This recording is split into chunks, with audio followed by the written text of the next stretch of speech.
దేవునికి మహిమ కలుగునుగాక. హల్లెలూయా. మంచిది. పరిశుద్ధ గ్రంథం తెరుద్దాం. ఓ 2 లేఖనాలు చదువుకుందామండి. ప్రకటన గ్రంథము 2వ అధ్యాయము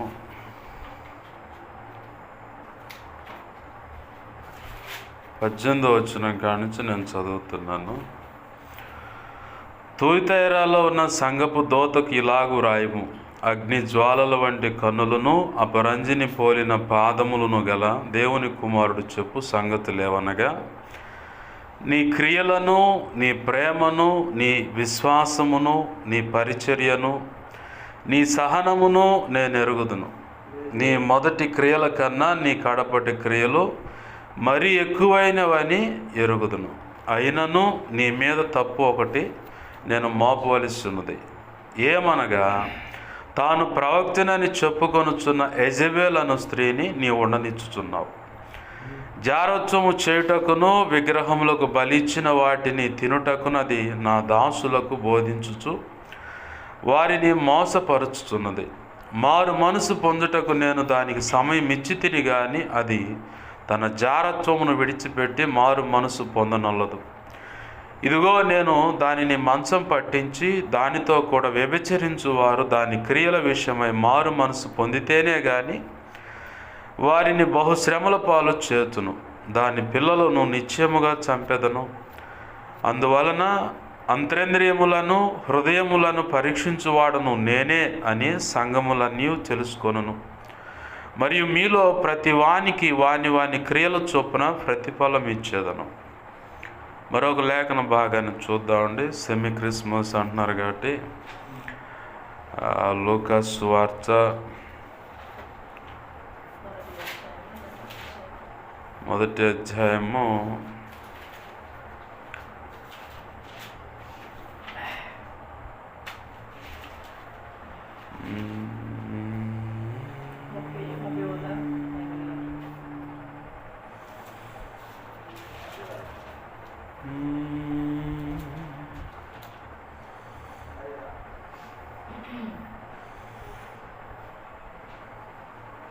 39. ఏముంది అక్కడ? ఆ దినమున యందు మరియ లేచి యూదాప్రదేశములో పడసేములను ఊరికి త్వరగా వెళ్ళి వద్దు అది కాదు స్త్రీలో నివాసించబడదాము అని అక్కడ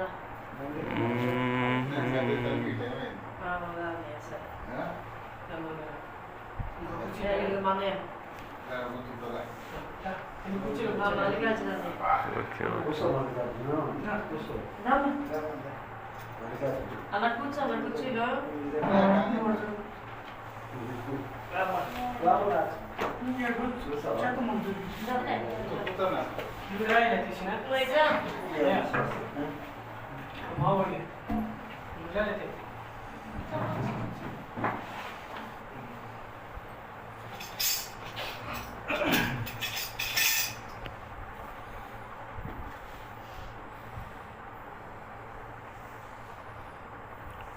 సరే, లూకా సువార్త 1వ అధ్యాయంలో ఒక మాట చూద్దామండి. 28, 29, 30.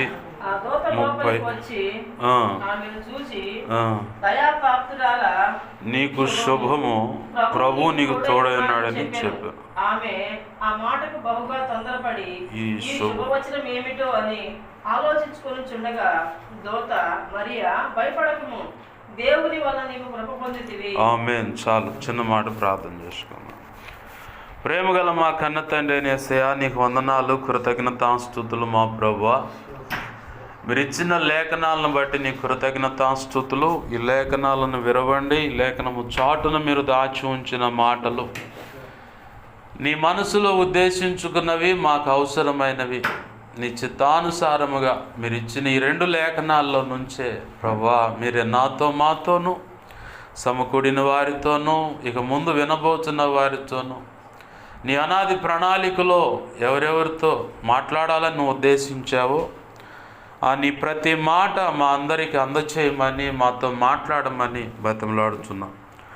ఉపదేశాన్ని అడ్డగించాలని చూస్తున్న దుష్టుడు, వాడి దోతలు, చీకటి అంధకార శక్తులు, ఏ క్రియలు, ఏ అంధకార శక్తులు అವೆంత ప్రమాదకరమైన సరే ఇక్కడ చేరి ఉన్న బిడల మీద ఉన్న కీడు ఏదున్నా యేసు నామములో బంధిస్తున్నా. బలమైన నీ సన్నిధి, ప్రభావం, తేజో, మహిమ దేవా మా మధ్య నిత్యము యేసు నామములు ఇప్పుడు ఉండునుగాక. నీవే స్తుతి సింహాసనాసనుడవై ఉండి నీలోంచి ప్రభావం నలుదిక్కులకు యేసు నామములు ప్రబలిలి వెళ్ళునుగాక. నా చుట్టూరు, మా చుట్టూరు ఈ ప్రార్థనలోకి విస్తున్న ప్రతి ఒక్కరి చుట్టూ సిలువ రక్తపు కంచె, రక్షణ కంచె, అగ్ని కంచె నీ చేతి నీళ్ళు దాచిపెట్టి నాతో మాతో మీరు మాట్లాడిన, మాతో మీరుండి ఈ కాపుదల, ఈ గృహానికి, ప్రార్థనలోకి విస్తున్న వారికి ప్రభువా, ఈ సమాజం, ఈ గ్రామానికి కూడా నీ కృప ద్వారా ఈ కాపుదల దయచేయమని బతున్నాడు. నీవే అగ్ని ప్రాకారమై నీ పక్షం వహించిన నేను ఎంత బలహీనో నీకు బాగా తెలుసు. నీ మీదే అనుకున్నా, నీ కృప మీద ఆధారపడ్డా. నా సమస్త అవిధేయతలు, అతిక్రమ దోషాలు, ఆజ్ఞాతిక్రమాలు ఒప్పుకున్న క్షమించి నీ శిలువ రక్తంలో కడిగి పవిత్రపరిచి నీ అనాది సంకల్పంలో నిర్ణయించిన నీ ధారాళమైన నీ ఆత్మ నడిపింపు, బలమైన అభిషేకము, లేఖన ప్రత్యక్షత, ఆత్మ ప్రత్యక్షత, వాక్శక్తినిచ్చి ప్రభువా, ఇర్మియా 1:9, 10, 18 ప్రకారం నీ కృపనిచ్చి నీవే నాతో మాతో మాట్లాడమని బతిమలాడు. అన్ని విషయాల్లో కృప అనుగ్రహించమని చేరి వచ్చిన ప్రతి ఒక్కరి పేరు పేరున ఈ ప్రార్థనలోకి పిలుస్తున్న ఎవరి మీద పేరును బట్టి ఏ కీడున్నాను అవి చిల్లంగి, బాలమణి, చాతబడి, క్షుద్రపులు, వశీకరణ, విగ్రహ సంబంధించిన ఏ కీడును యేసు నామములో బంధిస్తున్నా.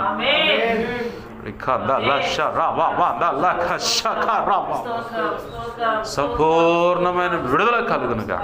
యేసు నామములో ఇప్పుడు అది జరుగునుగా. కార్యం జరిగించి నీ చిత్తం నెరవేర్చి నువ్వు మాత్రం మహిమ పొందమని మా అందరికీ నీ స్వరాన్ని వినే చెవులు, స్వరాన్ని గ్రహించే మనస్సు, హృదయాన్ని దయచి దిద్దుబాటు చేసుకొని లోబడి నీకు ఇష్టలుగా బ్రతికే కృపను కూడా దయచేయమని ఉపదేశాన్ని నన్ను మమ్మలను నీకు అప్పచెప్పుకుంటూ నీవు ఇచ్చిన వాక్యాలను బట్టి కృతజ్ఞతాస్తుతులు చెల్లిస్తూ యేసు నామములోనే ప్రార్థించి సమస్తం పొందుకొని మహింపరుచుకుంటున్నాం మా తండ్రి. ఆమేన్, ఆమేన్. మంచిది. చేరి వచ్చిన ప్రతి ఒక్కరికి, నా ఈ మాటలు వింటున్న ప్రతి ఒక్కరికి కూడా నా హృదయపూర్వకమైన వందనాలు. యేసయ్య పేరట నా హృదయపూర్వకమైన వందనాలు. ప్రభు యొక్క మహా ఉచిత కృప, చానాళ్ళ తర్వాత మళ్ళీ ఈ చదలవాడ ప్రాంతానికి రావడానికి ప్రభు అవకాశం ఇచ్చాడు. అందును బట్టి దేవాదేవునికి మహిమ కలుగును గాక. ఆహ్వానించిన మరి స్థానికంగా ఇక్కడ పరిచయం చేస్తున్న దైవజనులకు కూడా ప్రత్యేకంగా వందనాలు, సంఘ బిడ్డలకు కూడా వందనాలు. చదువుకున్న లేఖన భాగాన్ని మనం గమనిస్తే అక్కడ తుయితైర పట్టణంలో ఉన్న సంఘస్థులతో దేవుడు మాట్లాడుతూ ఉన్నాడు. అదేంటి పాస్టర్ గారు ఇప్పుడు కన్యకని మరి అన్నారు, ఇదేం తుయితైర పట్టణం అంటున్నారంటే కొంచెం ఆలస్యంగా వచ్చారు కాబట్టి ఆ గలిబిలో ఉంటుంది. మొదటిగా ప్రకటన గ్రంథంలో 2వ అధ్యాయము 18 వచనం కానీ చదువుకున్నాం. అక్కడ ప్రభు అంటున్నాడు తన సంఘముతో లేదా తన దాసులతో లేదా తన బిడ్డలతో అంటున్న మాట ఏంటంటే, నీ ప్రేమ, నీ విశ్వాసము, పరిచర్య విధానం, సహనం అంతా బాగున్నాయి. ప్రారంభం కంటే ఇంకా ముగింపులో కూడా ఇంకా బాగుంది. అయినా కానీ నీ మీద తప్పు ఒకటి మోపాల్సి వస్తుంది. ఇప్పుడు కన్న కొడుకే ఉన్నాడు, మా అబ్బాయి చాలా మంచోడు. మంచోడు నీకేం తెలుసు, బజార్లోకి వచ్చి అర్థమైంది మా అబ్బాయి మంచోడు అని చెప్పని. మా అమ్మాయి చాలా మంచిదే. అవును మంచిదే, కాలేజీ కాడు ఇంకెక్కడో ఉండే చిలిపి చేష్టలను బట్టి అక్కడ అర్థమైంది. ఇక్కడ ఇంట్లో ఏముంది, అందరూ బుద్ధిమంతులే. భార్య ముందు భర్త బుద్ధిమంతులే, భర్త ముందు భార్య బుద్ధిమంతులని ఇలా రకరకాలుగా చెప్పుకుంటారు. సంఘస్థులు కూడా సేవకుల ముందు అసలు ఎంత విధేయత, అసలు సామాన్యమైన విధేయత కాదు అది. ఇక బయటకు పోచి ఇక వాళ్ళ ఇష్టం. ఇట్లా చిన్న చిన్న చితక కారణాలు దేవుడు చూపించట్లేదు. కానీ ప్రారంభ వచనాలు అక్కడ మాట్లాడుతున్నాడు. అగ్ని వంటి నేత్రాలు. అగ్ని వంటి నేత్రాలు అంటే ఇక దానికి అడ్డు ఆటంకాలు ఏమి ఉండదు. భూమికి ఆదరి పక్క ఏముందో కూడా కటిక చీకట్లో కూడా వెలుగుగా ఉంది ఆయన దృష్టి. ఆయన చూపు ఎలా ఉందంటే కటిక చీకటి మనకు వాస్తవానికి మన కంటికి అందదు, అది అక్కడ ఏముందో అర్థం కాదు. కానీ ఈయనకు అర్థమైద్ది. అగ్ని వంటి నేత్రాలంటే ఇక దాంట్లో ఆ అగ్ని వంటి నేత్రాలకి అర్థం ఏంటంటే పరిశుద్ధత అని అర్థం. దేవునికి మహిమ కలుగునుగా. హల్లెలూయా. పరిశుద్ధత కలిగిన కన్నులు, ఆ కన్నులకి అపవిత్రత ఏది అంటుకోదు, అడ్డం ఉండదు. ఏదన్నా ఉన్నా కానీ కాల్చేస్తుంది, కాల్చేస్తుంది అన్నమాట. అయితే అటువంటి నేత్రాలు కలిగిన వాడు అపరంజి పాదాలు, బంగారపు పాదాలతో నడవడికలో కూడా పరిశుద్ధత కలిగిన వాడు. అంటే నిజంగా మన యేసయ్యే. ఆమేన్, హల్లెలూయా. ఆయన అంటున్నాడు సంఘంతో, తుయతైరా సంఘంతో అంటున్నాడు, నీ ప్రేమను చూశాను, నీ విశ్వాసాన్ని చూశాను, నీ పరిచర్యను చూశాను, నీ సహనాన్ని చూశాను, నీ క్రియలను చూశాను. అన్నీ బాగానే ఉన్నాయమ్మా, లేదంటే అన్నీ బాగానే ఉన్నాయి అబ్బా, బాగానే ఉంది. మొదటి క్రియల కంటే కడపటి క్రియలు బాగా మరీ ఎక్కువగా బాగున్నాయి. అయినా కానీ నీ మీద తప్పు మోపాల్సి వస్తుంది. మనం అనుకుంటాము ఆధ్యాత్మిక జీవితంలో అడుగుపెట్టిన తర్వాత, లేదా దేవుణ్ణి విశ్వసించి అనుసరిస్తున్నప్పుడు నాలో ఏ లోపం లేదనుకుంటాం. కానీ హృదయం మహా చెడ్డది, దాని లోపల ఉంటాయి అసలు వ్యవహారం అంతా. పైకి నేను మంచి మాటలు చెబుతూ మీ ముందు బుద్ధిమంతుడే, కానీ నా హృదయంలో ఏముంది నీకేమో తెలుసా? నా తలంపులు, ఊహల, ఆలోచనలు, హృదయంలో, మా మనసులో ఏముందో నీకేమో తెలుసా? ఎవరికి తెలియదు. నీ విషయం నాకు తెలియదు, నా విషయం నీకు తెలియదు. కానీ దేవునికి స్పష్టంగా కనపడుతుంది, ప్రతిదీ స్పష్టంగా కనపడుతున్న ఆయన అంటున్నాడు, నీలో ఇంకొక తప్పేదో నాకు కనపడుతుంది, ఆ తప్పుని మోపాల్సి వస్తుంది అంటున్నాడు. ఏంటయ్యా తప్పు అంటే, ప్రవక్తినని చెప్పుకుంటూ యెజబెల్ అనే ఒక స్త్రీ ఉంది. యెజబెల్ అనే మాటకు అర్థం ఏంటంటే తిరుగుబాటు చేసేది, తిరుగుబాటు చేసే స్వభావం, ధిక్కరించే స్వభావం, ఎదురాడే స్వభావం, దిద్దుబాటు చేసుకునేటువంటి వ్యవహారం ఆమెకుంటుంది అసలు అంతా. నేను చెప్పిందే శాసనం, నేను నియంత్రణ అంటుంది యెజబెలు. భర్తను పక్కన పెట్టేసి ఆమె రాజ్య పరిపాలన బాధ్యతలు చేపడుతుంది. అంటే ఇది ఒక భార్య భర్తల విషయం కాదు, కానీ భక్తి జీవితంలో దేవునికి భక్తుడికి మధ్యలో ఉన్నటువంటి ఎడబాటు. ఆయన చెబుతూ ఉంటాడు నీతో ఫలానా చేయని, పొరపాటును కూడా మనం చేయంగా ఈడ వింటాం, కానీ ఆడ ఇంటికి పోగానే మొత్తం ఇంటికి పోయేదాకా కూడా ఉండదు ఆ సబ్జెక్టు. మందిరం బయటికి పోగానే ఆలస్యం, పాస్టర్ గారు జాగ్రత్తగా జేబులో పెట్టుకో, మళ్ళీ వచ్చే ఆదివారం బలకరిస్తాం. ఒకళ్ళు తెలియగల విశ్వాసులు ఏమంటారంటే, అన్నీ నువ్వు చెప్పినట్టుంటే ఇంకెవరికి చెబుతూ ఏం చెబుతూ నువ్వు చెప్పినట్టు చేస్తే అంటే, అవును నేను చెప్పినట్టు చేస్తే అంటే ఇంకో కొత్త సంగతి నేర్చుకుంటున్నావు. లేఖనము ఒక మణితో పోల్చబడింది. మణి అంటే వజ్రం. దానికి ఎన్ని షేడ్స్ ఉన్నాయో నువ్వు చెప్పగలవా? ఎన్ని కోణాలు ఉన్నాయో చెప్పలేము. మణి అనే దానికి పోల్చడం కూడా చాలా తక్కువే. వజ్రానికంటే ఇంకా విలువైనటువంటి ప్రత్యక్షతలు లేఖనము చాటునున్నాయి. ఇదే లేఖన భాగం ఇప్పటికి ఇది 5వసారి ఏమో నేను చెప్తా ఉంటాం ఈ వారంలో. పోయిన ఆదివారం ఇదే మూలవాక్యం, బుధవారం గురువారం ఇదే మూలవాక్యం, ఇవాళ పగటి వేళ ఇదే మూలవాక్యం, ఇప్పుడు రాత్రి వేళ ఇదే మూలవాక్యం. మొత్తం టోటల్గా 4 సార్లు అవుతుంది. 4 సార్లు మూలవాక్యంగా తీసుకున్న 4 కోణాల్లో దేవుడు మాట్లాడుతూ ఉన్నాడు. నాకు అది అర్థమైంది, విన్నవాళ్ళకు కూడా అర్థమైంది. దేవునికి మహిమ కలుగును గాక. హల్లెలూయా. అయితే ఇక్కడ మనం బాగా గుర్తుపెట్టుకోవాలి, ఎవరు ఎక్కడ ఎలా తిరుగుబాటు చేస్తున్నారన్న సంగతి నాకైతే తెలియదు, కానీ దేవునికి, పరిశుద్ధాత్మ దేవునికి ఖచ్చితంగా తెలుసు. నిన్ను రక్షణ పొందమంటాడు. అబ్బాయి ఉండు పాస్టర్ గారు వాళ్ళంత కావాలంటావు. రక్షణ పొందమంటా ఉంటాడు దేవుడు. కాదు, ఒక ఆఫర్ వేసా, గాలం వేసా, శాపం మంచిది బయటపడితే అప్పుడు ఇక ఏమీ లేదు, రచ్చగా ఇక అసలు సంబరాలతో ఇక అంబరాలు అంటేలాగా క్రిస్మస్ పాట పాడినట్టు బాప్తిస్మినప్పుడు పోంచాను. బాప్తిస్మం ఎందుకు పొందమంటాడు దేవుడు అంటే నీ యోగక్షేమాల కోసమే.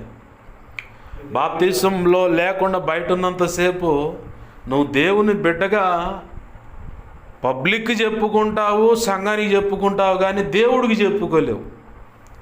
రిజిస్టర్లో పేరుంటేనే, జీవగ్రంథం అని ఆ రిజిస్టర్లో నీ పేరుంటేనే అబ్బా తండ్రి అయ్యా నాయన యేసయ్య అని అనగలుగుతాం. బయట ఉన్నంతసేపు నా బిడ్డ వస్తున్నాడు అనుకుంటాడే కానీ ఇంకా నా స్వాస్థ్యం కాలేదు, నా స్వాస్థ్యం కాలేదు, నా సొత్తు కాలేదు. నా స్వాస్థ్యం నా సొత్తు అయితే అంటే ఆయన రక్తంలో కడగబడితే వెంటనే ఆయన రివర్సులు ఇదే మాట అంటాడు, నేను నీ స్వాస్థ్యాన్ని, నీవు నా సొత్తు అంటాడు. నేను నీ సొత్తునే. అంతకుముందు దాకా బయట గడప బయట ఉన్నంతసేపు ఏమో నా స్వాస్థ్యం కాలేదు, నా సొత్తు కాలేదు అంటాడు. ఎప్పుడైతే ఆయన రక్తంలో కడగబడి ఆయన రాజ్య వారసుడిగా, వారసురాలుగా నువ్వు మారిపోతావో వెంటనే నేనే నీ స్వాస్థ్యాన్ని అంటాడు. స్వాస్థ్యం అంటే ఏంది? తల్లిదండ్రుల ఆస్తి మొత్తం యావత్ ఆస్తికి నా వారసుడయ్యా, నా వారసురాలు అని చెప్పి అంటారు కదా. ఒక్కతే కూతురు ఒక్కడే కొడుకు అంటే ఆస్తి మొత్తం నీదే, నాది అనే ధీమా ఉంటుంది. అదే ఆస్తి ఆ స్వాస్థ్యం నీకు లేకపోతే నువ్వు బయటోడివే, ఎంతకాడికి బయట బయట బయట బయటే. దానివల్ల నీకు ఇహ సంబంధమైన ప్రయోజనాలు కలగొచ్చేమో కానీ ఇహ సంబంధమైన ప్రయోజనాలు కొన్ని బ్రేక్ అవుతాయి. నేను 2 మాటలు అన్నా. ఇహ సంబంధమైన ప్రయోజనాలు కొన్ని వస్తాయి నీకు. రక్షణ పొందితే ఇహపర శాశ్వతమైనటువంటి ఆశీర్వాదాలు బ్రేక్ అవుతాయి.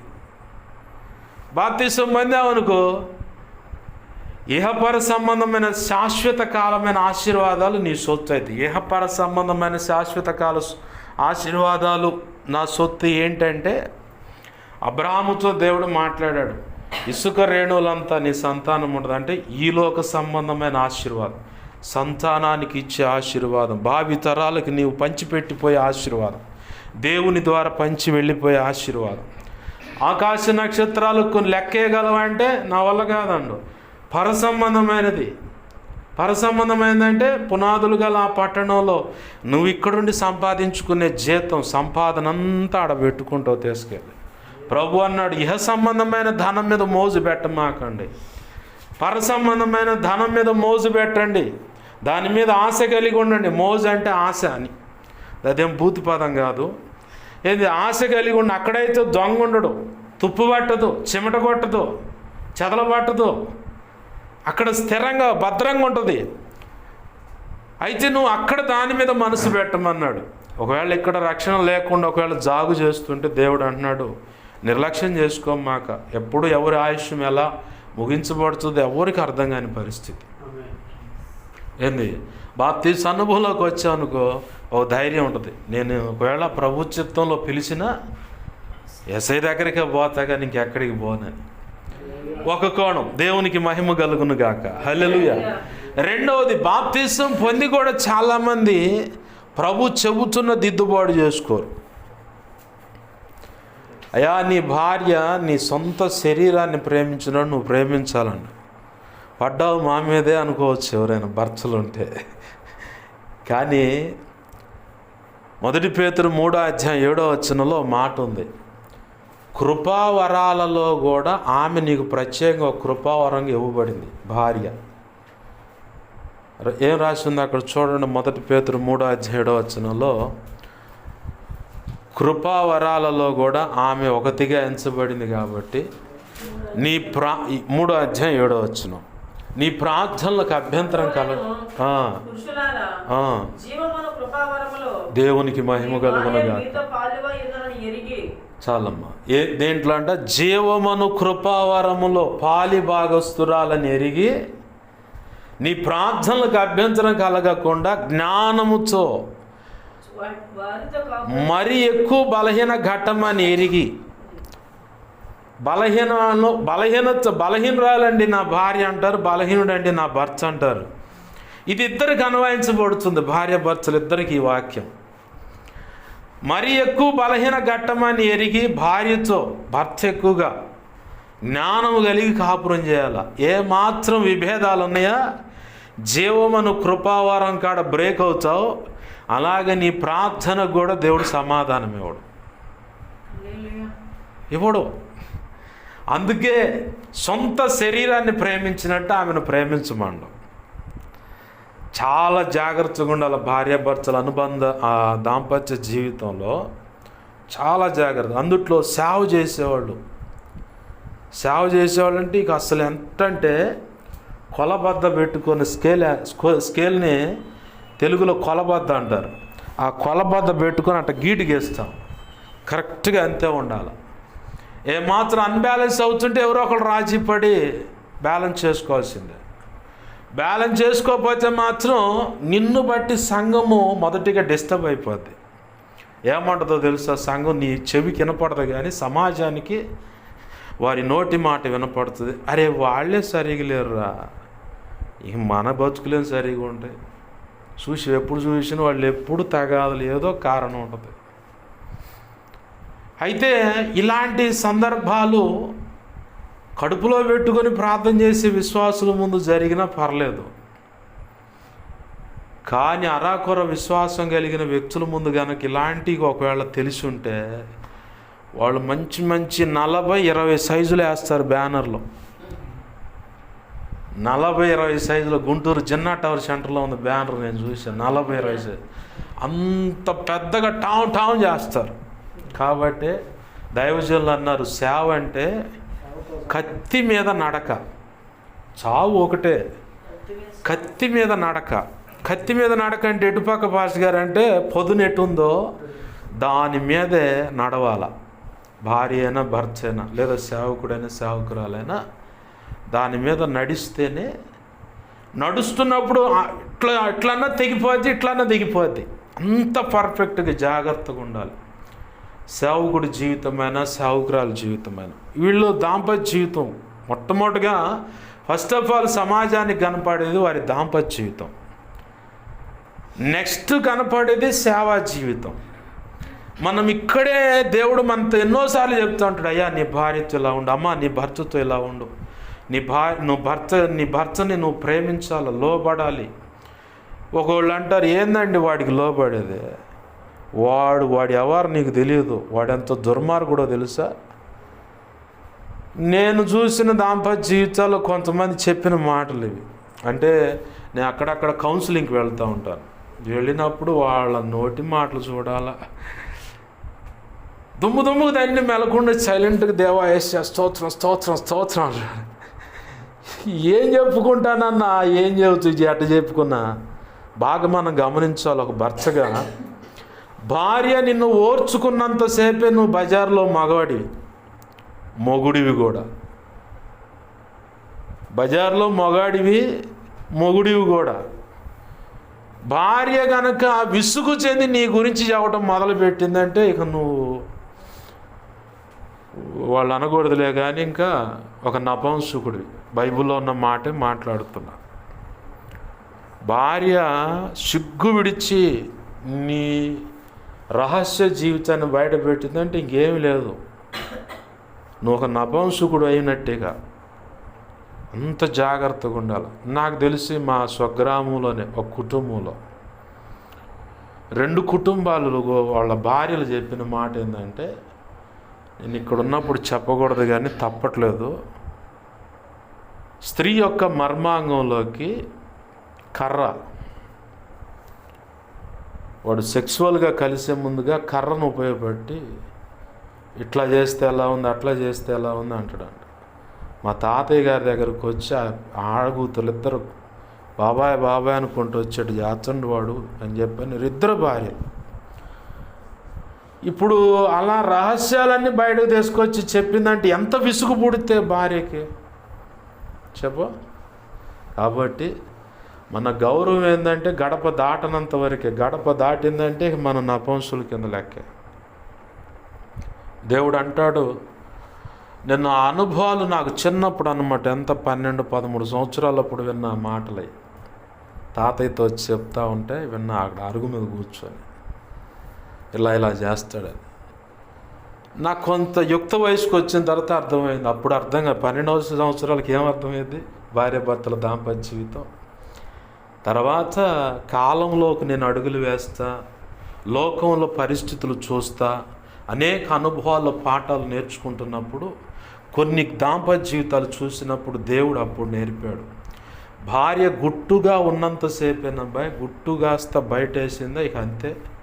కుటుంబమైనా సంసారమైనా ఏదైనా ఫస్ట్ ఆఫ్ ఆల్గా రక్షణ లేని నువ్వు రక్షణ అనుభవంలోకి రమ్మని దేవుడు నేను ఎన్నిసార్లు హెచ్చరించినా నువ్వు ఒకవేళ జాప్యం అంటే ఆలస్యం చేస్తుంటే సరి చేసుకో. రెండవదిగా రక్షణ బాప్తిసం పొందిన నీవు సేవకుడినే టార్గెట్ చేసి దేవుడు చెప్తా ఉన్నాడు, నీ కుటుంబ జీవితం జాగ్రత్త. ఎన్నోసార్లు దిద్దుబాటు చేసుకోమని చెప్పుంటాడు దేవుడు. ఇలా ఉండకూడదు, ఇలా ఉండాలి భార్యాభర్తలు. ఎందుకంటే మీరు సమాజానికి అలాగనే నీ కుటుంబానికి కడుపును పుట్టిన పిల్లలకు కూడా మాదిరి. మీరే మాదిరి తప్పిపోతే మేమున్న కాలనీలో పెద్దోళ్ళు అంతే కేకలేస్తూ ఉంటారు, పిల్లలు కూడా అంతే కేకలేదు. ఓయ్ ఓయ్ ఓయ్ నేను వాక్యం చదువుతాను, నా ఆ వాయిస్ కంటే అయ్యే ఎక్కువ రికార్డింగ్ అవుతూ ఉంటాయి ఫోన్లో. ఇప్పుడు పిల్లగాడికి ఎలా భయం చెప్పాలా, కంటి చూపుతోనే భయం ఉండాలి. నేను చిన్నతనంలో ఒక చిన్న కుక్క పిల్లను పెంచాను. మాటికి వచ్చి సెట్లో మూతి పెడుతుంది. దాన్ని పట్టుకొని రేల కొట్టా. ఏం తెలుసు లోకంలో ఉన్నప్పుడు. ఇక ఆ తర్వాత చట్టికాడకు పోవటానికి లేదు, ఇక అవకాశం లేదు. అన్నం పెట్టిన తర్వాత కూడా నీకే అది అంటే వచ్చి తింటుంది. ఎట్నే మాట్లాడుతుంది, నీకే అది అంటే వచ్చి తింటుంది. కారం పెట్టామనుకో మెలకుండా దానికి వెళ్ళి చూస్తుంది, నీకే అన్న. మేము కూడా తింటుంది అదే, నువ్వు కూడా తినాల్సింది అదే అంట. అప్పుడు వచ్చి తింటుంది. ఎలా వచ్చింది? ఒక్కసారే, ఇంకా తర్వాత లేదు. మా బావోళ్ళ ఇంట్లో కుక్క ఒకటి ఉంది, అంటది నన్ను చూడంగానే. గొలుసు పట్టుకు ఇంటి ఆడ ఉంటుంది గోడ, ఆ గోడకు ఒకటి దెబ్బ, ఈ గోడకు ఒక దెబ్బ వదిలేసా. మా బావ అది నేను బాగుంగానే ఇద్దరు బయటికి పోతారు. ఎందుకు లేనిపోయింది వాడితో అని చెప్పని మా బావ పోతారు. మా బావ అంటే ప్రియం కాబట్టి ఆ కుక్క కూడా ఆయన వెనకాలే పడిపోద్ది. నేనున్నంతసేపు రారు వాళ్ళిద్దరు ఇంట్లోకి. ఆ తర్వాత అది పోయిందనుకో ఒక్కసారే కేకలు పెడితే ఏమొస్తుంది. ఇప్పుడు ఎందుకు ఈ మాట దేవుడు పరిచయం చేస్తున్నాడంటే, మీరు మాదిరి అన్నమాట. భార్యాభర్తలుగా మీరు కుటుంబానికి, నీ పిల్లలకు మాదిరి, తర్వాత సంఘానికి మాదిరి. భక్తి చేసే విషయంలో విశ్వాసులైనా, పరిచారకులైనా, సంఘ పెద్దలైనా భక్తి చేసే విషయంలో మీరు మాదిరి. ప్రభు అన్నాడు, ఎక్కడో చిన్న లోపం ఉంది, మీకు తెలుసు ఆ సంగతులు. ఒకళ్ళనొక్కళ్ళు నా పెచ్చను అంటుకుంటే ఎడపడది బాపడది అయితేనే ఎద్దులు సాగలాగుతాయి. లేదంటే ఏమైతే కాడిమో నడింకిరగొట్టి పోరా రైతు నువ్వే చూసుకో, మాకు తెలియదు, మీ ఆడవాళ్ళలో మీ అబ్బాయిని పిలువు మిగతా కాడి పోయటానికి అని చెప్పండి. అవునా? రెండు బాపటది కాకూడదు, రెండు ఎడపటి కాకూడదు. ఒకటి ఎడపది ఒకటి బాపడది అని చెప్పని, ఒకటి బలహీనది ఒకటి బలం గలది వేస్తేనే, జతగడితేనే దుక్కి దున్నటానికైనా, పన్నెబడ్డ లాగటానికైనా, దేనికైనా సమర్థం అవుతాయి. అలాగని ఇక్కడ భార్యాభర్తలు ఒకరినొకరు లోబడటం, ఒకరికొకరు ఎదురుగా ఓడిపోవటం అన్నప్పుడే దాంపత్య జీవితం సక్సెస్ అవుతుంది. నా పెత్తనం చెల్లాలా, నేను చెప్పిందే చేయాలంటే ఒక్కో సమయంలో అవతల వ్యక్తి చెప్పింది కూడా కరెక్ట్ పాయింట్ ఉంటుంది. ఇక్కడ ఏమవుతుందంటే అహం అనేది చావనప్పుడు ఒకవేళ అనుకుంటారు, భార్యకు ఒకవేళ దేవుడు ప్రత్యక్షతనిచ్చినప్పుడు ఆమె కొన్ని సంగతులు తెలుగుతాయి, సత్యాలు. ఆ కారణాన్ని బట్టి నా భర్త ఎంత చెప్పినా కానీ అడుగులు వేయకుండా ఇంకో దారిని పడిపోతూ ఉన్నాడు, పొరపాట్లో పడుతుంది. ఆ భయం ఉంటుంది. ఎందుకంటే కొన్ని సంగతులు దేవుడు భార్యకి చెప్పి ఉండొచ్చు, అయితే దేవుని స్వరం వినే పరిస్థితి భర్తకు ఉండకపోవచ్చు. లేదు, భర్తకు దేవుని స్వరం వినే పరిస్థితి ఉన్న భార్యకు ఉండకపోవచ్చు. అక్కడ మనం చేయాల్సిన పని ఏంటంటే, ఏమో ఒక చిన్న మాట తీసుకుంటే తప్పేముంది, నిన్న ₹1 కోటి పెట్టుబడి పెట్టమందామా, లేదు అమ్మాయి మీ అమ్మోళ్ళు పెట్టిన నగలు తీసుకురా బ్యాంకులో పెడతానండి ఆయన అనలేదే. చిన్న మాట, నష్టమే లేదు, ఒకళ్ళకొకళ్ళు తగ్గటం వల్ల. అంటే ఇవి కూడా దేవుడు సీరియస్గా తీసుకుంటాడా పాస్టర్ గారు అంటే తీసుకుంటాడు. ఎందుకంటే అసలు కుటుంబ వ్యవస్థకు పోల్చబడింది సంఘం, ఆధ్యాత్మిక జీవితం. సంఘము ఆధ్యాత్మిక జీవితం అంటే భక్తి జీవితం, దేవునితో భక్తుడికి భార్యాభర్తల సత్సంబంధం. యెషయా గ్రంథంలో ఆయన అన్నాడు కదా, సృష్టికర్త నీకు భర్తకి ఇష్టమైన పని నేను చేయాలా, భర్తకి ఇష్టమైన పని చేయకపోతే ఎట్లుంటుంది చెప్పండి. దాంపత్య జీవితంలో అడుగులు పెట్టిన వాళ్ళు కాబట్టి నేనంటే పక్కన ఉన్నాను. అవును పాస్టర్ గారు, ఇవన్నీ నీకు ఎట్ట తెలుసు అంటే, మరి నా భర్త సృష్టికర్త కాబట్టి ఆయన దగ్గర ఆధ్యాత్మిక దాంపత్య జీవితం ఉంది కాబట్టి తేడా పడితే నాకు కూడా నలుగురు ఉంటుంది. కరెక్ట్గా నడిస్తేనే శబాష్ బాగును అని చెప్పని ప్రోత్సాహం ఉంటుంది.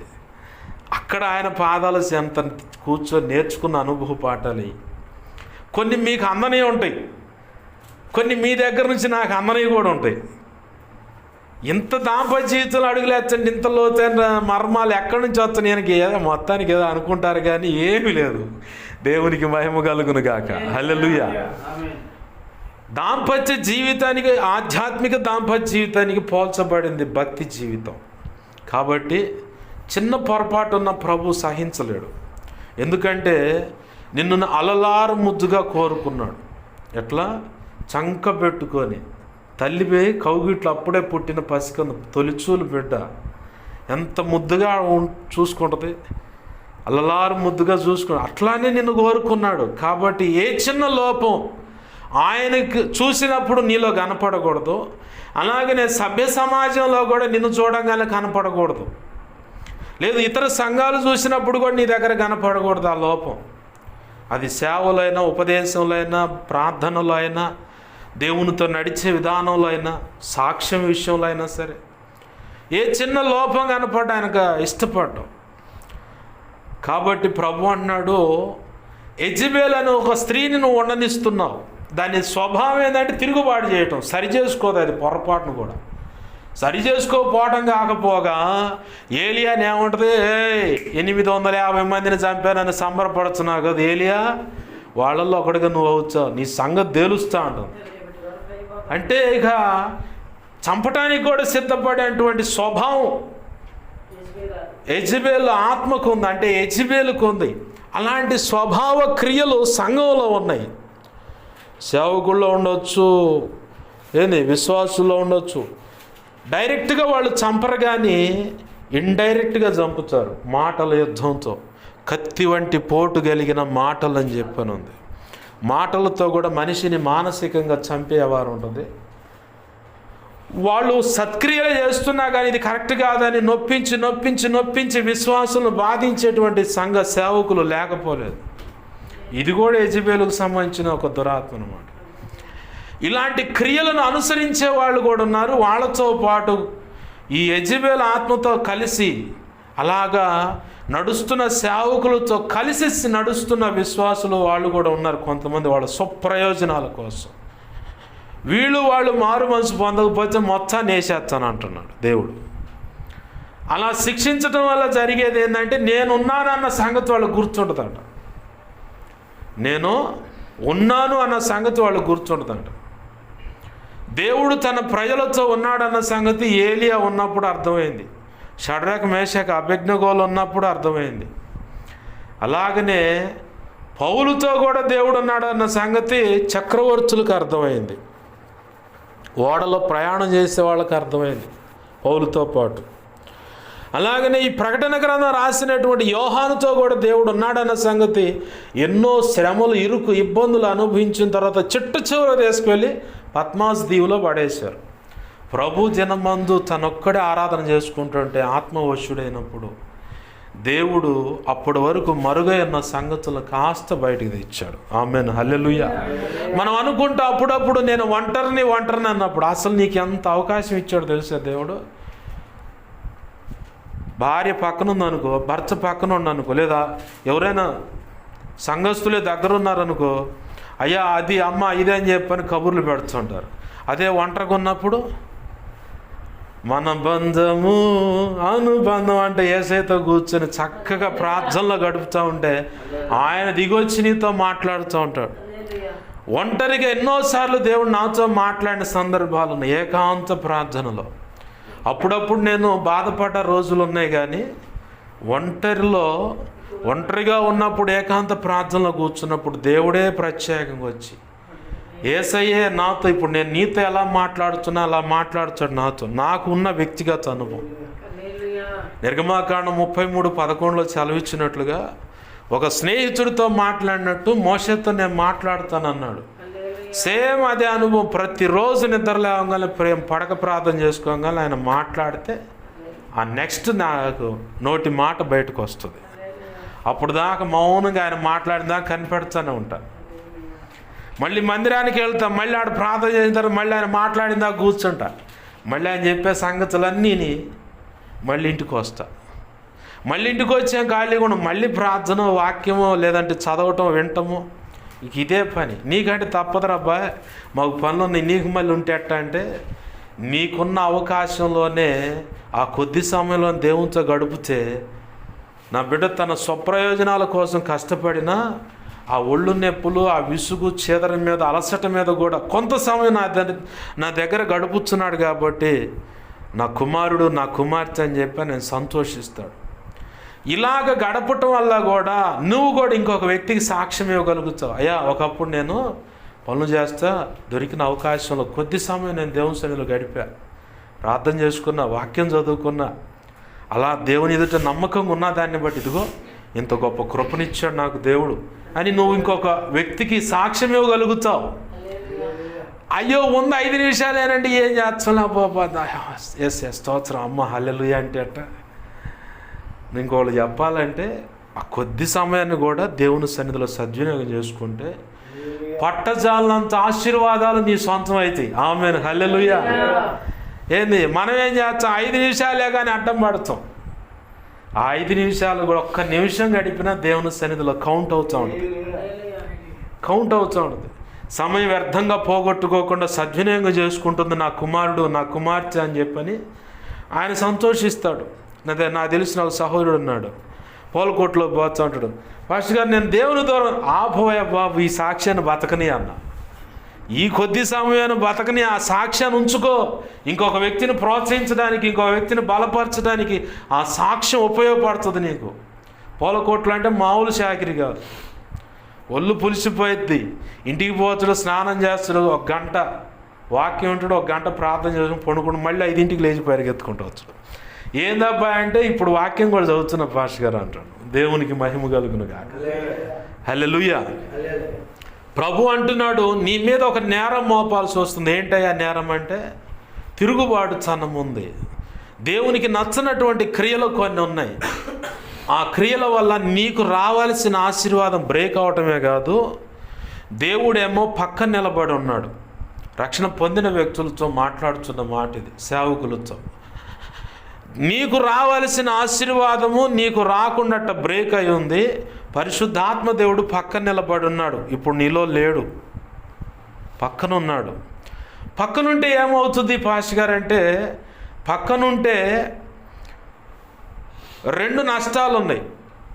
ఒకటి, ఆయన నీలో ఉండటానికి నీ హృదయంలో కావాల్సినంత దిద్దుబాటు, పరిశుద్ధత లేదని ఒక అర్థం. రెండవది, పక్కనున్నాడంటే నిన్ను పశ్చాత్తాపంలోకి నడిపించి సైడ్ అయిపోతాడు. సైడ్ అయిపోతే ఇక రాడా అంటే వస్తాడు. ఆయన కోరుకున్న రీతిగా పశ్చాత్తాపడి ఆయన కోసం నమ్మకంగా నువ్వు బ్రతుకుతున్నప్పుడు ఏంది ఖచ్చితంగా వస్తాడు. మళ్ళీ వదిలిపెడతానికి పంపించబడలేదు పరిశుద్ధాత్మ దేవుడు. ఎలాగైనా నిన్ను సరిచేసి సంపూర్ణ సిద్ధిలోకి నడిపించి ఆయన అనుకున్నటువంటి వధువులో ఆ నిర్ణయించిన ఉన్నత స్థానంలో నిలబెట్టాలని ఆశ కలిగే నీ కొరకు నా కొరకు కన్యకైన మరియమ్మ గర్భవాసన పుట్టాడు. ఏంది? ఆమేన్, హల్లెలూయా. ఆ పుట్టిన ఆయన ఊరికినే రాలేదు, ఉట్టినే మరణం అవ్వలేదు, ఉట్టినే పునరుద్ధానుడు కాలేదు. విలువైన వ్యక్తివి నువ్వు ఆయన దృష్టిలో. కాబట్టే ఆయన వాక్యం నీకు అందుతుంది. సెమీ క్రిస్మస్లోకి వచ్చాం. ఇప్పుడు ఇందాక ప్రసంగం అయిపోయింది, ఇప్పుడు సెమీ క్రిస్మస్లోకి వచ్చాం అనమాట. కన్యకైన మరియతో మాట్లాడుతున్నాడు గబ్రియేలు. యేసు ప్రభు వారు నీ కడుపును పుడతాడమ్మా అని. ఆ కాలంలో చాలామంది ఆశపడ్డారంట, నా గర్భాన్ని దేవుడు కోరుకుంటే బాగుండని. అంత నీతిగా, అంత యథార్థంగా, అంత పరిశుద్ధంగా బ్రతికారు కన్యకలు. ప్రవచనం నెరవేరుతుందని. కానీ అడితిరిగి నా కాడికి వచ్చాడో లేదో అనుకుంటున్నాను. ఏముంది మరి ఆ మరియమ్మ తల్లి టక్మని గబ్రియేల్ అని దేవదూత వచ్చి దయాప్రాప్తురాల నీకు శుభము అన్నాడు. ఈరోజు ఇక్కడ సమకూడి నీ మాటలు వింటున్న ప్రతి ఒక్కరితో కూడా మాట్లాడుతున్న మాట ఇది, నీకు శుభము. ఇది మొదలుకొని 2026 కాదు, జీవిత కాలం అంతా నీకు అన్ని శుభాలే. ఆమేన్, హల్లెలూయా. విశ్వసించావా? స్వతంత్రించుకో. అది ఖచ్చితంగా అక్షరాల నువ్వు చూస్తావు కాదు, అనుభవిస్తావు కూడా. ఆమేన్, హల్లెలూయా. ప్రభువే మాట్లాడుతున్న మాట, దయాప్రాప్తురాల నీకు శుభము. ఇన్ని సంవత్సరాలు లేదా ఇన్ని రోజులు నిరీక్షణతో ఏ సమస్య విషయమై ప్రార్థన చేస్తున్నావో, ఏ రోగం విషయమై ప్రార్థన చేస్తున్నావో, ఏ ఆర్థిక ఇబ్బంది నుంచి ప్రార్థన చేస్తున్నావో, ఏ విషయంలో ఇల్లు కట్టుకోవాలనో, ఎక్కడ పిల్లల భవిష్యత్తు ఇదవుతుందని బాధపడుతూ గందరగోళంగా ఉన్నావో అన్నీ సెటిల్ చేస్తానంటున్నాడు దేవుడు. ఆమేన్, హల్లెలూయా. 2026 సంవత్సరం నీకు ఆశీర్వాదకరమైన దినం, ఆశీర్వాదకరమైనటువంటి సంవత్సరం. అది నీకు శ్రమలనే కాదు, అన్ని శుభ సమాచారాలే, శుభ సూచకలే, శుభప్రదమైన నిరీక్షణతో కూడిన అన్ని కార్యక్రమాలు నీ జీవితంలో జరగబోతున్నాయి. ప్రభువే చూడండి జరిగిస్తున్నాడు. ఆమేన్, హల్లెలూయా. కన్యకైన మరియమ్మ ఎలా అయితే కాచుకొని ఉందో, నా గర్భాన్ని వాడుకుంటాడేమో దేవుడు, నా గర్భాన్ని వాడుకుంటాడు. నా ప్రార్థనకి ఈ సంవత్సరం సమాధానం వస్తుందా, ఈ రోజన్న సమాధానం వస్తుందా, నా పరిస్థితి మారుతుందా, నా సంగతి ఏంటని చెప్పని గందరగోళంగా ఉన్నావు కదా. మరియమ్మ గనక ఎలా అయితే కనిపెట్టుకొని ఉందో, రక్షణ బాప్తీస అనుభవంలోకి వచ్చి నువ్వు కూడా అలాగనే కనిపెట్టుకొని ఉండు. 2026 సంవత్సరం నీకు ఆశీర్వాదకరమైన సంవత్సరం. ఆమేన్, హల్లెలూయా. ప్రభు అంటున్నాడు, ఇదిగో కన్యక గర్భవతి కుమారుని కనును, ఆయనకి ఇమ్మానుయేల్ అని పేరు పెట్టబడుతుంది. ఆమేన్, హల్లెలూయా. ఇది మొదలుకొని 2026 కాదు, ఈ భూమి మీద ప్రభు నిర్ణయించిన ఆయుష్కాలం అంతటి వరకు ఇమ్మానుయేలుగా ఆయనే నీకు తోడే నడిపిస్తాడు. ఆమేన్, హల్లెలూయా. ఆయన నీకు తోడే ఉండటానికి వచ్చాడు. మనం అనుకుంటా అనేక రకాల గలిబిలి గందరగోళ తొంగి చూసుకుంటా, దేవుడు నా పక్కన లేడు, ఉంటే నాకెందుకు ఈ శ్రమలు. నీకు విషయం తెలుసా, ఆ శ్రమల్లో నీకు ఓర్పు నేర్పుతాడు, నిరీక్షణ నేర్పుతాడు, విశ్వాసం నేర్పుతాడు. ఆయన దగ్గరకు వచ్చి ప్రార్థన ఎలా చేయాలో నీకు నేర్పుతాడు, విజ్ఞాపన చేయటం నేర్పుతాడు. ఆ గాయంలో తొందరపడి ఇంకోసారి అట్లాంటి అడుగు లేకుండా ఇలాంటి పరిస్థితుల్లో పోకుండా ఉండాలని నేర్పుతాడు. ఏంది, అనుభవ పాఠము, అనుభవ జ్ఞానాన్ని నేర్పటమే కాదు, ఆ శ్రమలో కూడా నీకు ఆశీర్వాదం ఇస్తాడు. ఆమేన్, హల్లెలూయా. చాలా ఇరుక్కుంటుంది, ఏముండదు ఇంట్లో. ఎట్లా? ఆ మధ్యకాలంలో ఒక యవనస్తుడు, ఇప్పుడు దైవజనుడు, ఆయన దైవజనుడు అయ్యాడు. ఇప్పుడు పాత బస్తీలో గొడవలు అయితే కరువు అంతా ఏముంటుంది, కర్ఫ్యూ, కనబడితే కాల్చివేత. వాళ్ళమ్మ కదిలితే ప్రార్థన, ఊరికామ పద్దాలు ప్రార్థన. ఈ యొక్క సాక్ష్యం చెప్పి నా మాటలు ముగిస్తాను. పద్దాలు ప్రార్థన అంటే, అరే ఆగురా, ఏలియాని కాకుల చేత పోషించిన దేవుడు నా దేవుడు, ఎలా అయినా పోషిస్తాడా.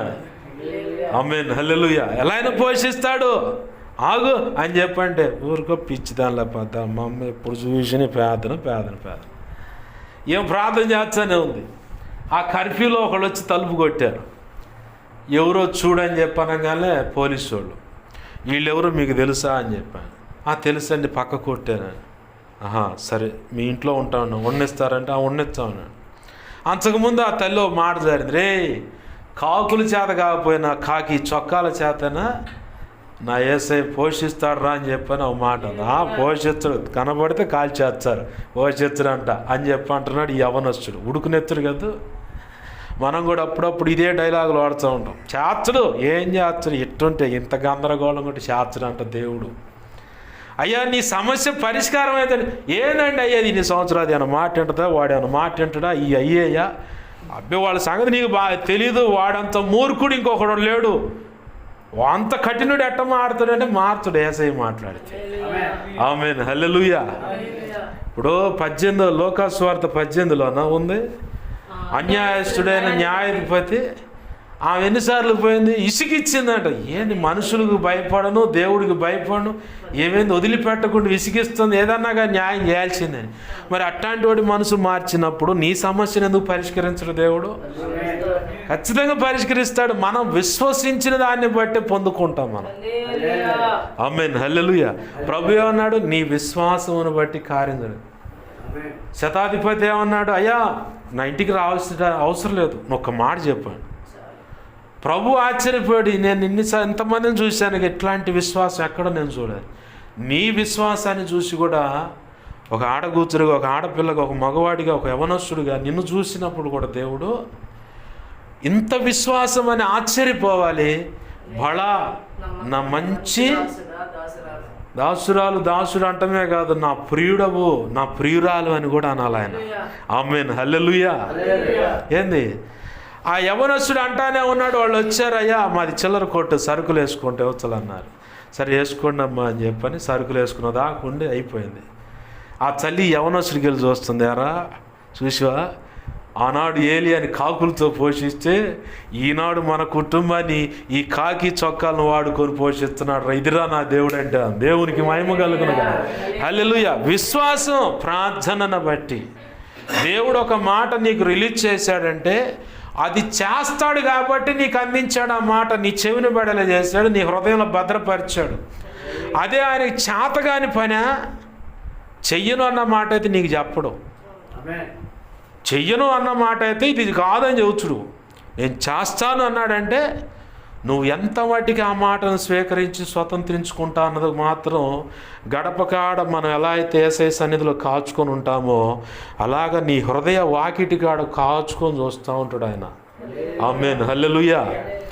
ఆయన అంటున్నాడు, ఈ సంవత్సరం నీకు అన్నీ శుభాలే. ఎండింగ్కి వచ్చిందిగా పాస్టర్ గారు అంటే ఈ సంవత్సరం కాదు, ఇక ముందున్న 2026 సంవత్సరం. ఇంకేందుంది 2 వారాలే ఉంది అంతే. రేపు గురువారం, ఆ పై గురువారమేగా జనవరి 1లోకి వెళ్ళిపోతాం. ఏంది నీకు 2026 సంవత్సరంలో అన్ని ఆశీర్వాదాలే. దేవుడే నీకు తోడే ఉంటానన్నాడు. మొదటిగా దేవుడు చెప్పిన మాట వినండి, పొరపాట్లు ఏమైనా ఉంటే సరి చేసుకోండి. దేవుడు కృపనిస్తాడు. యేసయ్య అన్న మాట, కఠినాన్ని కోరుకుంటున్నావా, మరణాన్ని కోరుకుంటున్నావా అంటే కాదు, కనికరాన్నే కోరుకుంటున్నా. ప్రభు అన్నాడు, వాళ్ళ మనస్సును నా వైపు తిప్పుకొని నన్ను వెదికిన ఎడల కన్నీరు విడిచి ఉపవసించి వస్త్రములు కాక హృదయాలను చింపుకొని నన్ను వెతికితే నేను వాళ్ళకు దొరుకుతానన్నాడు. ఆమేన్ హల్లెలూయా. జరిగిన పొరపాటు యొక్క తీవ్రతను బట్టి ఆ మాట చెప్పాడు ఇజ్రాయేలీలతో. ఈరోజు ఈ మాటలు వింటున్న నీ జీవితంలో ఏ పొరపాటు, ఆ పొరపాటు యొక్క తీవ్రత స్థాయి ఎంత ఉంది, దేవుని ఎంత రీతిగా కోపడతాడు అన్నది దృష్టిలో పెట్టుకొని కన్నీరు విడిచి ఉపవసించి ప్రార్థన చేసి దేవుని పాదాలు పట్టుకుంటే ఖచ్చితంగా ఆ పొరపాటు అనేది, ఆ తప్పు మోపటం అనేది తీసివేసి ప్రభు అనుకున్న ఆ ఉన్నత ఆశీర్వాదం వైపే నిన్ను నడిపిస్తాడు. ఆమేన్ హల్లెలూయా. మొదటిగా ఇది. రెండవది, ఆయన నీకు తోడై ఉండి నడవాలని, నీతోనే ఉండాలని. ఒకానొక ఘడియలో కాలం చెల్లిపోయిన తర్వాత తీర్పు దినాన క్రీస్తు న్యాయపీఠం దాటి వెళ్ళి పరలోకంలో తండ్రి అయిన సింహాసనం యేసయ్యకి ఇస్తే ఆ సింహాసనం నీకు ఇవ్వాలని ఆయనతో పాటు వీరు ఇరువురు మనమంతా కలిసి నిత్య రాజ్య పరిపాలన చేయటానికే ఇక్కడేం తోడుగా ఉంటాడు, అక్కడేం పక్కన కూర్చొని పరిపాలన చేస్తూ ఉంటాడు. అంత ఉన్నతమైన ఆశీర్వాదానికి నువ్వు పిలువబడ్డావు.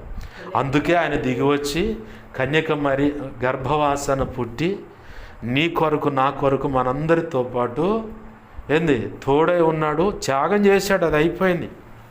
ఇప్పుడు ఈ దినాలు ఏంటంటే సరి చేసుకొని ప్రభులాగి భూమి మీద బ్రతకటం, కాలం చెల్లిపోయిన తర్వాత క్రీస్తు న్యాయపీఠం ఎదుట సిగ్గుపడనక్కర్లేని పనివానిగా నిలబడతాం. తండ్రి ఎదుట, తండ్రి అని దేవదూతలు ఎదుట బళా నా మంచి దాసుడా, మంచి దాసురాలని నా బిడ్డలయ్యా వీళ్ళు అని చెప్పని అందరి ఎదుట సంతోషంగా నిన్ను బట్టి నన్ను బట్టి మనందరిని బట్టి ఆయన తండ్రి ఎదుట తలెత్తుకునేలాగా ఉండాలి మనం. అందుకే కోరుకున్నాడు మనల్ని. అందుకే ఈరోజు మనతో కూడా మాట్లాడు, నేను నీకు తోడై ఉన్నా, ఇమ్మానుయేలుగా ఉన్నా. ఇమ్మానుయేల్ అంటే దేవుడికి మనకు తోడై ఉన్నాడు అని అర్థం. ఈరోజు దేవుడు నీతో మాట్లాడుతున్నమాట. తప్పులుంటే సరి చేసుకో, తప్పులో ఉన్నా కానీ ఆయన పక్కనే ఉండు, కానీ దిద్దుకుంటామని కాచుకొని ఉన్నాడు. దేవుని పాదాలు పట్టుకుందాం, ప్రార్థన చేద్దాం. రండి ప్రార్థన చేద్దాం. ఈ చిన్న మాటలు మన హృదయంలో దేవుడు పదిలపరిచి ఆశీర్వదించునుగాక, ఫలింపచేయునుగాక. రండి ప్రార్థన చేసుకుందాం. ప్రేమగల మా తండ్రి, నీకు వందనాలు, కృతజ్ఞతాస్తుతులు మా ప్రభువా. జీవము కలిగిన మా తండ్రి, నీకు వందనాలు, కృతజ్ఞతాస్తుతులు అయ్యా. ఈ మాటలు మా హృదయాల్లో పదిలపరచండి. ఏ మాటలో ఎక్కడ దేవా ఇదిగో తండ్రి, ఏ విషయంలో అయ్యా మేము ఏ విషయంలో అయినా పొరపాట్లు ఉన్నామేమో. నువ్వు అంటున్నావు నీ ప్రేమ, నీ విశ్వాసము, నీ క్రియలు, నీ సహనము, నీ పరిచర్య అన్నీ నేను చూస్తున్నాను, అంతా బాగుంది. మొదటి క్రియ కంటే కడపటి క్రియ కూడా మరీ ఎక్కువగా బాగుందన్నావు. అయినా నీ మీద నేరం మోపాలనుకుంటున్నా అంటున్నావు ప్రభు. వీళ్ళ నా జీవితంలో ఈ మాటలు వింటున్న బిడ్డల యొక్క జీవితంలో ఏ పొరపాటు ఉన్నా అయ్యా అయ్యా అయ్యా ఒప్పుకుంటున్నా, క్షమించండి అయ్యా. మరి ముఖ్యంగా రక్షణ లేని బిడ్డలు రక్షణ పొందమని సెలవిస్తున్న దాన్ని బట్టి అయ్యా జాగు చేస్తుంటే నేరం మోపుతున్నాను అంటున్నావు. రక్షణ పొందిన బిడ్డల్లో కూడా భార్యాభర్తల విషయంలో మరి ముఖ్యంగా కుటుంబం అయ్యా, కుటుంబము జీవితమే ఇదిగో తండ్రి, నీకు మాకు దాంపత్య జీవితం ఉంది ప్రభు, ఆధ్యాత్మిక దాంపత్య జీవితం అది. అయితే ఈ భూమి మీద కుటుంబం అనేది అయా పిల్లలకు అయా సభ్య సమాజానికి మాదిరిగా ఉంది. అలాగే సేవకులుగా ఉన్న దంపతులైన వారు అయా సంఘ బిడ్డలకు మాదిరిగా ఉన్నారు. ఎక్కడైనా సాక్ష్యం పోగొట్టుకున్న పరిస్థితులు ఉంటే క్షమించయ్యా. యా యా యా యా భార్యాభర్తలుగా సమాధానం లేని పరిస్థితి ఉంటే అయ్యా అయ్యా క్షమించు, సరి చేసుకోవటానికి సహాయం దేవా. అయ్యా అయ్యా ఇదిగో ఒకరికొకరు లోబడి ఒకరికొకరు సఖ్యతతో ముందుకు అడుగులు వేయటమే కుటుంబ దాంపత్య జీవితం. భార్యకు తెలియని భర్త దగ్గర ఉండొచ్చు, భర్తకు తెలియని భార్య దగ్గర ఉండొచ్చు, కానీ సమాధానంగా అయ్యా ఇదిగో అడుగులు వేసినప్పుడే ఆ కాపురమైన కుటుంబమైన పిల్లల భవిష్యత్తు అయినా భక్తి జీవితమైన సేవ అయినా సరే సఫలత కలిగి ఉంటుంది ప్రభువా. ఈరోజు అయ్యా మీరు మాట్లాడుతున్నారయ్యా, నాతో కూడా మాట్లాడుతున్నారయ్యా. అయ్యా అయ్యా ఇదిగో తండ్రి, కుటుంబం విషయంలో చాలా విలువ పాటించాలని అయ్యా సేవ చేస్తుండగా ఇదిగో తండ్రి మేము సంఘానికి సభ్య సమాజానికి మాదిరిగా ఉంటామయ్యా. ఎక్కడ మాదిరి తప్పినా సంఘం ఎగతాళి చేస్తుంది, సమాజం ఎగతాళి చేస్తుంది అయ్యా. అయ్యా వీడు ఇంట్లో చెల్లడు, ఈమె భర్త మీద పెత్తనం చేస్తుంది మగరాయిలాగా అని చెప్పని నలుగురు సంఘ బిడ్డలు కూడా నవ్విపోతూ ఉంటారు ప్రభు. దీనికి కారణం మేము ఇచ్చిన అవకాశమేనయ్యా. సరైన రీతిగా బ్రతకక అయ్యా ఇదిగో చాలా చులకనైపోయి ఎదుటివారికి ఇదిగో తండ్రి హేళనకు కారణమయ్యాం. మా పొరపాట్లేనయ్యా, దిద్దుకుంటున్నాం ప్రభు, సరి చేసుకుంటున్నాం అయ్యా. అయ్యా అయ్యా భర్తగా నా బాధ్యత నేను నిర్వర్తించాలి, భార్యగా నా బాధ్యత నేను నిర్వర్తించాలి, సేవకుడిగా నా బాధ్యత నేను నిర్వర్తించాలి, సేవకురాలుగా నా బాధ్యత నేను నిర్వర్తించాలి, సంఘ పెద్దగా పరిచారకులు విశ్వాసులుగా మా బాధ్యతలు మేము నిర్వర్తించాలి ప్రభు. అప్పుడే సక్సెస్ అనేది మేము చూడగలుగుతామయ్యా. సమాధానం, నెమ్మది, సంఘములో క్షేమాభివృద్ధి, వర్ధలత, ఆత్మల రక్షణ, ప్రయోజకరమైన పాత్రలు సిద్ధపడి భూదిగాంతుల వరకు వెళ్ళి సేవ చేసేటువంటి పాత్రలు మేము సిద్ధపరిచి నడిపించగలుగుతాం ప్రభు. అయ్యా అయ్యా కొద్ది మందనికే సరిగా మాదిరిగా మేము లేకపోతే అయ్యా రానున్న దినాల్లో గొప్ప సంబంధం మా చేతికి అప్పచెప్తే మేమేమి చేయగలం ప్రభు. అయ్యా బుద్ధిహీనతలుంటే క్షమించు, యెజబెలు వలె తిరుగుబాటుతనం ఉంటే క్షమించు అయ్యా, లోబడని సరి చేసుకుని తనం ఉంటే క్షమించు ప్రభువా. ప్రభువా సహాయం చేయి. నువ్వు అంటున్నావు ప్రభు ఇదిగో తండ్రి నేను నీకు తోడై ఉన్నాను, దయాప్రాప్తురాలా నీకు శుభము, నీకు శుభం అంటున్నావు ప్రభు. మా జీవితాలు మేము తొంగి చూసుకుంటే, మా హృదయాలు మేము తొంగి చూసుకుంటే అయ్యా ఏదో ఒక మట్టి, ఏదో ఒక మురికి ఉంది. లేకుండా లేదు. కానీ నువ్వు మాత్రం మమ్మల్ని బహుగా ప్రేమించి దయాప్రాప్తురాలా నీకు శుభం అంటున్నావు, దయాప్రాప్తుడా నీకు శుభం అంటున్నావు ప్రభా. యా నేను నీకు తోడై ఉన్నాను అంటున్నావు ప్రభా. ఇమ్మానుయేలుగా నేను నీకు తోడై ఉన్నాను. ఇదిగో తండ్రి, లేఖనంలో నువ్వు చెబుతున్నావు, ఇదిగో చెట్టుకు మంచు ఎలా అయితే కమ్మి ఉంటుందో అలాగ నేను అతనికి ఉంటానంటున్నావు. 2026 సంవత్సరానికి ఈ పరిచర్యకు దేవుడిస్తున్న వాగ్దానం ఇది.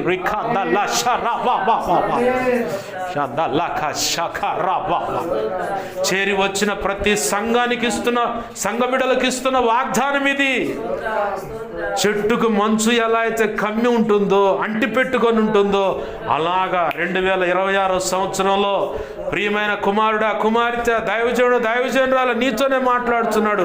స్థానిక ఈ సంఘంతో మాట్లాడుతున్నాడు. ప్రభు, నేను అలా ఉండబోతున్నాను, నేను అలా నీతో ఉండబోతున్నాను, నీ కుటుంబంతో ఉండబోతున్నాను, నీ బిడ్డలతో ఉండబోతున్నాను, నీ మనవ సంతానంతో ఉండబోతున్నాను, భావి తరాలకు ఉండబోతున్నాను నేను అంటున్నాడు దేవుడు.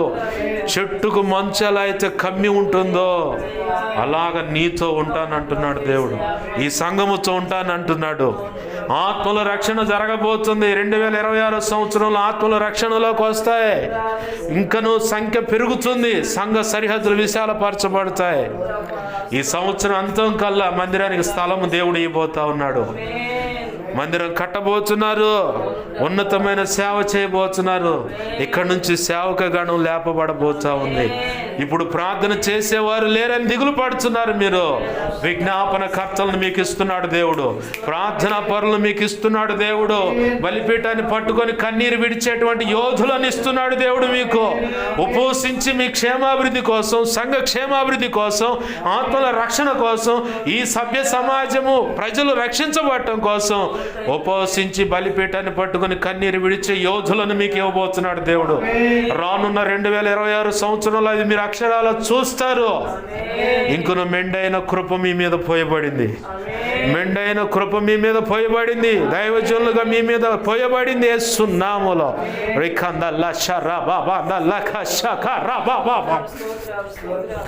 చేరి వచ్చిన క్రైస్తవ సమాజమా, దేవుని పిల్లలారా, మీ మీద కూడా ఉన్నతమైన ఆశీర్వాదాలు, మీ మీద కూడా, మీ కుటుంబాల మీద, మీ పిల్లల మీద, భార్యల మీద పోయబడ్డాయి ఇప్పుడు యేసు నామములో.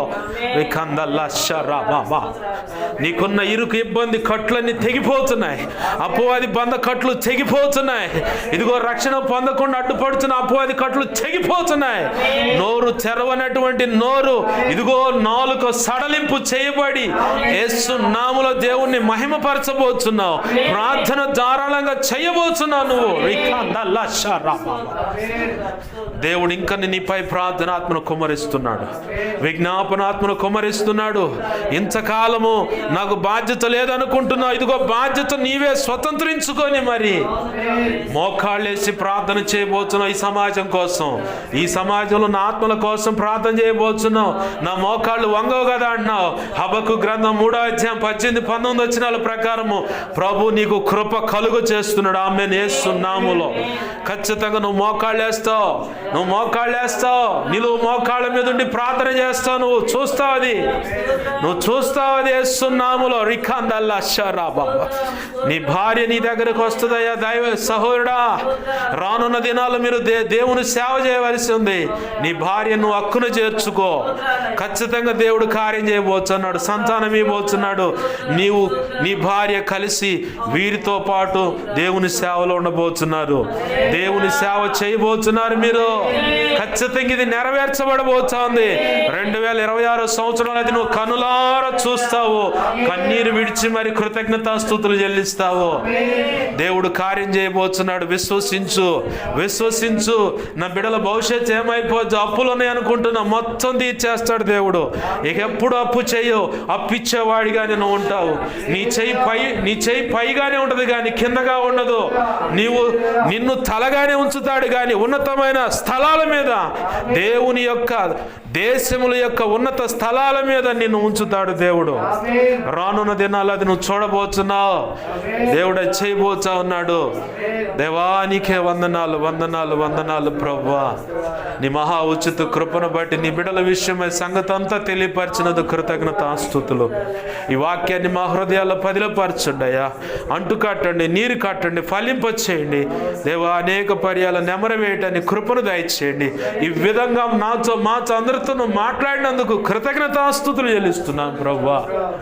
2026 సంవత్సరంలో ఆశీర్వాదాల పరంపర అని చెప్పి నీ పరిచర్యకు సంఘ బిడ్డలకు చెబుతా ఉన్నావు. అది అక్షరాల నెరవేర్చినందుకు కృతజ్ఞతాస్తుతి, ఘనత, మహిమ, ప్రభావాలు చెల్లిస్తున్నాం ప్రభువా. కనికరించి సహాయం చేయమని విన్న వాక్యాన్ని బట్టి ఎంతమంది సరిచేయబడ్డారో, దిద్దుకున్నారు, అందును బట్టి నీ కృతజ్ఞతాస్తుతులు చెల్లిస్తున్నాను. ఇంకా హృదయాన్ని కఠినపరుచుకుంటున్నట్లయితే దయతో క్షమించమని బాధ్యలాడుతున్నాను అయ్యా. ఇంకా దయాప్రాప్తురాల నీకు శుభం అన్నప్పుడు ఇది ఎలా అని చెప్పని అనుమానం ఉందేమో, దయతో క్షమించు. విశ్వాసాన్ని వేళ్ళునుకునేలా చేయి ప్రభా. ఆవగింజంత విశ్వాసము దయచేయండి ప్రభా. నరాల్లో ఇదిగో సడలని విశ్వాసం యేసు నామములో ప్రతి ఒక్కరిలో ఇప్పుడే నీ కృప ద్వారా కలుగునుగాక. గొప్ప కార్యాలు జరిగించు. చీకటి అంధకార శక్తుల బంధకాలను సంపూర్ణంగా యేసు నామములో ఇప్పుడే విడుదల కలుగునుగా. గొప్ప కార్యాలు జరిగించు. నీవే తోడు నడిపించి నీ చిత్తం నెరవేర్చు. నువ్వు మాత్రం మహిమ పొందు. నీ వాక్యాన్ని హెచ్చించుకుంటున్నావు, నీ నామాన్ని ఘనపరుచుకుంటున్నావు. మాకు మా మీద ఇంకెవరికైనా కళలో, నిద్రలో, దర్శన, స్వప్నాలు చూపించబడు సమస్త చీకటి శోధనలు వాటి ప్రభువుని యేసు నామములో బంధిస్తున్నాను, లయపరుస్తున్నాను. బంధించి లయపరిచిన కృతజ్ఞతాస్తుతులయ్యా. మాకు మా మీద ఇంకెవరికైనా కళలో, నిద్రలో, దర్శన, స్వప్నాలు చూపించబడు సమస్త మంచి కళ్ళ, మంచి దర్శనం, మంచి స్వప్నం, నిద్రలో చూసి సమస్త మంచి యేసు నామములో త్వరపెట్ట జరుగునుగాక, నెరవేర్చబడునుగాక. త్వరపెట్ట జరిగేలా చేసి నెరవేర్చిన కృతజ్ఞతాస్తుతులయ్యా. మా కోసం, నా కోసం ప్రార్థించమని అడుగుతున్న బిడ్డలు ఉన్నారు. మా సంగతి దైవజనుడు తెలియపరిచి ప్రార్థన చేయించమని, దైవజనుడు మా సంగతి తెలియపరచమని అడుగుతున్న బిడ్డలు. అందరి అవసరత అక్కరత నీ కృపచేత యేసు నామములో తీర్చబడునుగాక. నా కోసం, మా కోసం, పరిచర్య కోసం గతంలో ఇప్పుడే నీకు ముందని ఉపవసించి వ్యక్తిగత కుటుంబ ప్రార్థన చేస్తున్న బిడ్డలు ఉన్నారు. అనేక రీతులుగా అందరినీ దీవించండి, దర్శించండి, రక్షించండి. ఆధ్యాత్మిక, భౌతిక, ఆర్థిక, ఆరోగ్యపరంగా కొలతలేని దీవెనలిచ్చి బలపరిచి అభిషేకించి నీ సేవలో గొప్పగా వాడుకోమని యేసయ్య ఉన్నతనంత శక్తిగల నామంలోనే ప్రార్థించి 2 తిమోతి 1:12 ప్రకారం నన్ను మమ్మల్ని చేతులు తప్పచెప్పి నీ నామాన్ని గొప్ప చేసుకుంటాను. కృతజ్ఞతాస్తుతులు చెల్లించి మహింపరుచుకుంటున్నాం మా తండ్రి. ఆమేన్. ఆమేన్. ఇప్పుడు మన తండ్రి అయిన దేవుని ప్రేమయును, ఆయన ప్రియకుమారుడైన యేసుక్రీస్తు వారి కృపయును, పరిశుద్ధాత్మ దేవుని అన్యోన్య సహాయ సహవాసము సమకూడిని ప్రార్థనలోకి ఇస్తున్నా. అలాగే సార్వత్రిక సంఘంలో ఉన్న సకల పరిశుద్ధులకు నిత్యత్వము చేరు పర్యాంతరం సదాకాలము చూడండి నడిపించునుగాక. ఆమేన్. యేసు రక్తమునకేచే, ప్రవేశు రక్తమునకేచే, ప్రవేశునామను సంపూర్ణమైన విజయం కలుగునుగాక. ఆమేన్. అపవాది వాడి దూతలు చీకటి అంధకార శక్తులు ఎంత ప్రమాద మాంత్రిక ప్రయోగ క్రియలైన వీటన్నిటికీ అనంతనాశ సర్వనాశనం నిత్యనాశనం కలుగునుగాక. ఆమేన్. యుద్ధం యెహోవాది. ఆమేన్. హల్లెలూయా, హల్లెలూయా, హల్లెలూయా. అందరికి వందనాలు. ప్రభు యొక్క మహా ఉచిత కృప మనందరికీ చూడండి నడిపించునుగాక. ఆమేన్.